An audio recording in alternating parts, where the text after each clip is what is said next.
social, you do create content, you do syndication, everything you are the one who had to do. Now, what happened that, eventually what happens, people try to find the resources to bring one writers. It gets again expensive sometime and not scalable. Then they go out, reach out for the freelancer community. Going with the freelancer community, another challenge, how do I manage those writers? Somebody told me about, I will deliver but didn't deliver. The brand voice is not up to the mark, what I want to really say that they don't understand it. So that's become very challenging. And again, it's not again, as Wes said, it's not the sprint, it's a marathon that you have to keep doing every day, as you are moving forward.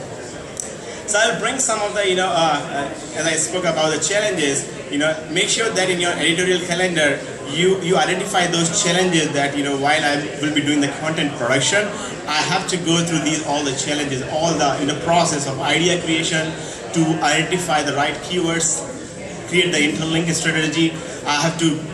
This content has to go through the writing and then editorial, then QA and then publishing. All process takes time. Right? And you're one person army, you have a very, very limited time and you got to do everything. So I'll go a little bit more in deep dive into that, how we help our customer.